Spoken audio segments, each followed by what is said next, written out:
Hi friends, this is Caitlin. Welcome back. This week we are going to be jumping into a watercolor card featuring the Beautiful Flowers stamp set from Simon Says Stamp. I was 100% influenced to try these out because of Amy R over from Prairie Paper and Ink. And I grabbed these watercolor markers on sale at Michael's Craft Store. And I have tried them out a couple times, but not really enough to feel super comfortable with them. So I love how they work. I can't really compare them to any other markers for you just because they're really the only ones I've used. But I used them to make this 5x7 card for Craft Roulette last week. And so many people commented on the pictures that I posted that they would love to see how I made that. So I decided to make an A2 size version to share with you today. So the colors are going to be a little bit different and I'll show you a comparison at the end. But the idea and the processes and the products that I used are definitely the same. So I started out by trimming down some distressed watercolor paper. This is by far my favorite watercolor paper. And I trimmed it down to be 4 by 5 1/4, so just a 1/4 inch smaller on each side than a normal standard A2 card. And I'm gonna start by stamping in my images, and I went for diagonal corners. Just kind of taking my time on my placement. This was obviously a lot easier on my 5x7 version, so if you like a bigger card, 100% this is the perfect stamp set to use for that because it is huge and it can fill up beyond an entire card by itself. But I just really love the idea of having a swoop in each corner. Using a MISTI was super important for this one because you can see with all of the texture on my watercolor paper, I definitely had to do a couple passes, and I'm using the Ink on 3 watercoloring, like waterproof ink, which I love for my watercoloring cards. And I did use the textured side of my paper because I knew that I was going to try to do some controlled chaos with watercoloring outside of the lines. So intentionally creating that spread watercolor look without actually letting the watercolors just do whatever they want. So that was because in Craft Roulette, one of the parameters last week was outside the lines, and that's what really inspired me to try this watercoloring in general, because I just love that technique, but the absolute chaos of it, if you're doing it organically, is just too much for me. Now is a great time to go ahead and hit that subscribe button. Make sure that you get to hang out with me every Friday and sometimes on a bonus Tuesday for some crafty inspiration. And let's go ahead and jump into our card. I started out by gathering everything I needed. This is a palette from the Stamp Market that I love. It's just a plain white plastic palette, so you could use whatever you want, but I figured if I needed one, why not use a cute one? I also have a water brush with no water in it. I'm just going to be using it as a regular brush, dipping into my clear water, which you can see in my measuring cup from the kitchen up in that top area. And what I'm doing is I started out with my marker straight to dry paper, and I am creating the areas where I want the most shadow to be on my image. So all of those artist drawn lines and anywhere where one petal is on top of another petal, that's all of the areas that I'm going in with first. And then you can see I ran some of my marker onto my palette, and I'm going to be picking up the color from there when I start blending. So you can see now I'm alternating going in with just clean water and starting to get that marker on the paper moving and spreading.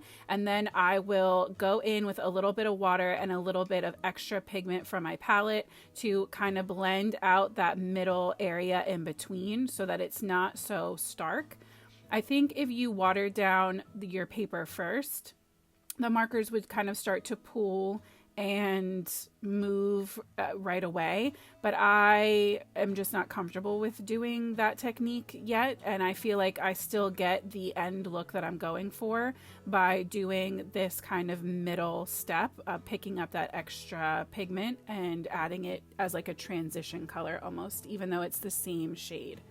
So I am gonna keep the first 2 flowers these are definitely sped up, but at a decent speed. And then because this is so repetitive, the rest of the card I am definitely going to speed up a lot. This video is still a little bit longer than my normal videos. I try to keep them closer to the 12-minute mark. But this was just such a detail heavy card, and I didn't want to skip over anything.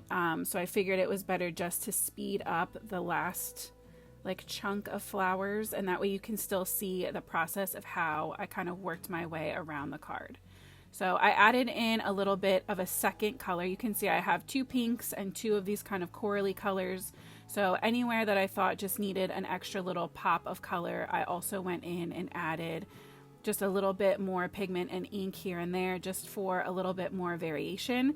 But you can see I'm also staying pretty much within the lines of my flower. And this is what I mean by controlled chaos. So once I get the center of my flower colored up, I'm gonna go in and lay clean water down onto my paper.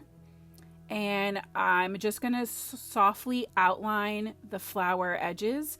Then I'm gonna go in with that pigment from my palette and drop it into that water on my paper so that it will pool and kind of spread, but where I'm still in control of how far it's going, because I laid down that water first.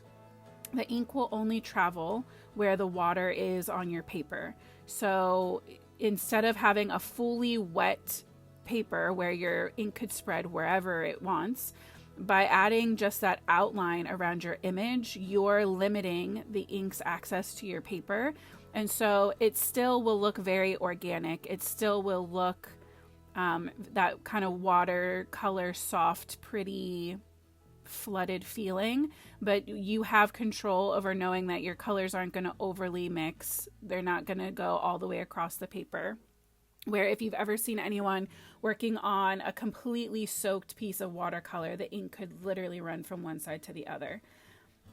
That's just not a level I'm comfortable with. I'm definitely more of a Copic colorer, and that kind of coloring speaks to me more than watercolor, but I love the look of watercolor so much that I just had to try it for this challenge.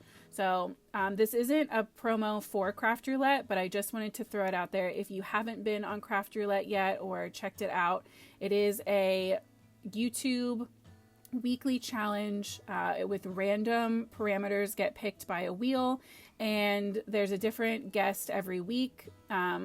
Miss Mary Gunn has had some very cool creators on recently. I've been on a few times, but more recently Gina K took the Craft Roulette challenge, and I know Kathy Zilski has one coming up in May that I'm really looking forward to.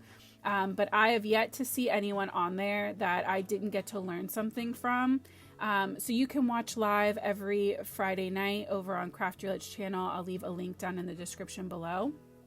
You can also catch the replay, and you can enter your own card with those parameters in every week by Sunday night.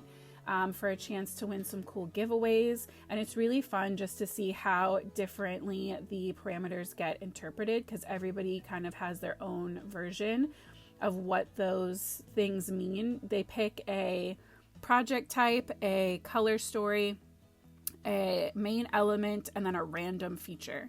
So the one for this card / the card that I did that inspired this one was a 5x7 card, spring colors. The element was something that starts with a G, so mine were garden flowers. So you can definitely manipulate those parameters if you want. And then outside the line was the random. So I just think it's so fun. Really quick, jumping back in, you can see I am kind of just creating little jagged wiggly lines for that kind of spread around, and then I'll go back in with a little bit more color on my brush and kind of tap areas and then add more water to help those fade, so it gets kind of that speckled look. And we will do some splatters, some contained splatters at the end as well. But I just really love the different layers and pigmentation that you get by kind of stippling in that little bit of extra color and then going in with the clean water and letting that spread organically within those limits that you've already set. So I went in with 2 different greens for my leaves, doing the exact same thing. I colored in the stamped image first and then went in with clean water and laid out my outline, and then would go back and forth between the marker from my palette and the clean water to help it kind of spread, tapping in that color. And then that's one whole side done. So on this side, I definitely sped it up a lot just because it's the same flowers, but I reversed the color order. So that center flower at the bottom was coral. So at the top, I made it that purpley pink, and then they kind of go every other from there. So yeah, I just think that it's really fun to sometimes push yourself to try a different medium than you're used to. Sometimes it feels like with my Copic coloring, I get kind of in a rut, or I get a little burnt out on that type of coloring. And if I'm not feeling super inspired, instead of forcing it, I think taking a break and trying something a little different can really help to re-inspire you. It definitely re-inspires me.